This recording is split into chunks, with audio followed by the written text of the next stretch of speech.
अस्सलाम वालेकुम रहमतुल्लाहि व बरकातुहू। हमने शिकवा और जवाब शिकवा का एक सिलसिला शुरू किया है, उसका आज अगला बंद है। उसमें ये है कि अल्लाह ताला हमने दुनिया में जो हुकूमतें कायम की, जो हमें तरक्कियाँ मिली, अब बात यह है कि जो मेहनत करता है वो उसका फल पाता है, जो नहीं करता वो फल नहीं पाता। तो क्या तुम्हारे लकड़ दादे और तुम्हारे बाबे ने जो काम किया था उसका फल तुम्हें भी मिलना है, तुम्हें तुम्हारी मेहनत का फल मिलना है। उनको मिल गया, उनका नाम आज भी जिंदा है इसी वजह से क्योंकि उन्होंने मेहनतें की हैं। क्या मेहनतें की हैं? कौन सी कौम फ़कत तेरी तलबगार हुई और तेरे लिए ज़हमत कशे पैकार हुई। किसकी शमशीर जहांगीर जहांदार हुई, किसकी तकबीर से दुनिया तेरी बेदार हुई।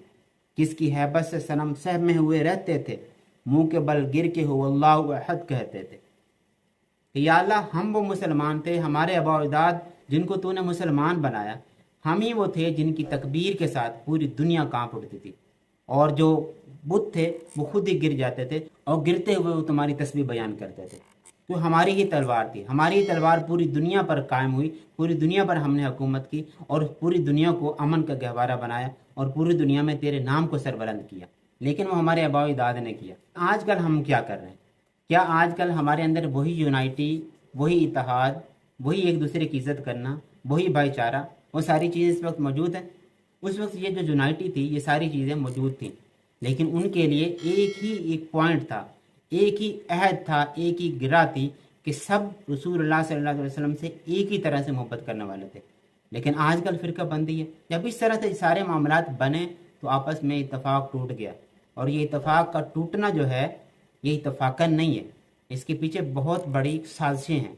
लेकिन मुसलमान पता नहीं क्या सोच रहा है, उसको समझ ही नहीं आ रहा।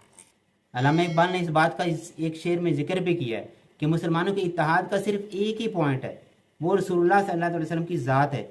जब तक मुसलमान इस पर इत्तफाक नहीं करेंगे तब तक मुसलमानों के अंदर इत्तेहाद कायम नहीं हो सकता।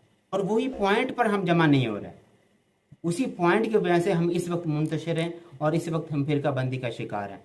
रूह मोहम्मद इनके बदन से निकाल दो। अगर इनको मारना, इस कौम को मारना है ना, तो इसके अंदर से, इस कौम के अंदर से नबी पाक सल्लल्लाहु अलैहि वसल्लम की मोहब्बत को निकाल दो। क्योंकि नबी पाक सल्लल्लाहु अलैहि वसल्लम की जो मोहब्बत है, यही एक चीज़ है जिस पर तमाम मुसलमान अपना सर कटाने के लिए तैयार होते हैं। हालांकि सारी चीज़ें वही हैं, मनफत एक है इस कौम की, नुकसान भी एक ही सबका नबी, दीन भी, ईमान भी एक, हरम पाक भी, अल्लाह भी, कुरान भी एक। कुछ बड़ी बात की होते जो मुसलमान भी एक, फ़िरका बंदी है कहीं और कहीं जाते हैं, क्या ज़माने में पनपने की यही बातें। तुम्हारे अंदर कौन सी चीज़ ऐसी जो है वो इश्तराक से हट गई है? कौन सी चीज़ पर तुम्हारा इश्तराक नहीं हो रहा? कौन सी चीज़ पर तुम्हारा इत्तेहाद नहीं हो रहा? हालांकि क्या, तुम्हारा नुकसान भी एक है, तुम्हारा नफ़ा भी एक है, तुम्हारा अल्लाह भी एक है, तुम्हारा नबी भी एक है, तुम्हारा दीन भी एक है, तुम्हारा हरम भी एक है, तुम्हारा कुरान भी एक है। लेकिन कौन सी ऐसी बात है जिसकी वजह से तुम्हारा इत्तेफाक नहीं हो रहा? सिर्फ एक ही बात है, कोई किसी तरह से हुजूर पाक सल्लल्लाहु अलैहि वसल्लम को मानता है, कोई किसी तरह से मानता है। जिस तरह से अल्लाह ताला ने उनको अजमत दी है, अगर उसी तरह से हम नबी पाक सल्लल्लाहु अलैहि वसल्लम की अजमत को माने, तो कौन ऐसा आशिक है जो रसूलुल्लाह सल्लल्लाहु अलैहि वसल्लम से के साथ इश्क करता हो और वो किसी और आशिक को पसंद न करता हो? मुमकिन ही नहीं है। जो नबी पाक सल्लल्लाहु अलैहि वसल्लम से सच्चा इश्क करता है, वो किसी और के इश्क करने को भी उतनी ही इज्जत और कदर से देखेगा और इसकी रिस्पेक्ट करेगा कि ये नबी पाक सल्लल्लाहु अलैहि वसल्लम से मोहब्बत करने वाला, ये उनका आशिक है। ये एक ऐसा इत्तेहाद है जिस पर पूरी दुनिया जो मुसलमान है ना, वो एक मुट्ठी हो सकते हैं, लेकिन हो नहीं रहा है। जिस तरह वो शैतान कहता है ना अपने चेलों को कि अगर इनके अंदर से इंसानियत को ख़त्म करना है, इनके इत्तेहाद को पाश पाश करना है, तो रूह मोहम्मद इनके बदन से निकाल दो। उसके बाद ये खुद ही अपनी मौत मर जाएंगे।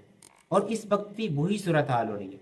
सिर्फ एक पॉइंट पर पूरे मुसलमान जमा हो जाए ना, और वो पॉइंट सबका ही है, दिली तौर पर सभी लोग इस बात को मानते हैं। तमाम मुसलमानों का एक ही वीक पॉइंट, एक ही सबसे नाजुक पॉइंट है, वो रसूलुल्लाह सल्लल्लाहु अलैहि वसल्लम की ज़ात है। अगर इस पॉइंट पर सारे मुसलमान इकट्ठे हो जाएं, सारे रसूलुल्लाह सल्लल्लाहु अलैहि वसल्लम की ग़ुलामी को उसी तरह से कबूल करें, उसी तरह से उस पर अमल करें जिस तरह सहाबा कराम ने किया, तो तमाम मुसलमान एक मुट्ठी के मानद आज भी हो सकते हैं। अल्लाह ताला हम सबको इस पर अमल करने की तौफीक अता फरमाए और अल्लाह ताला हम सबको रसूलुल्लाह सल्लल्लाहु अलैहि वसल्लम की मोहब्बत दिलों में इश्क की हद तक कायम करने और रह जाने की तौफीक अता फरमाए।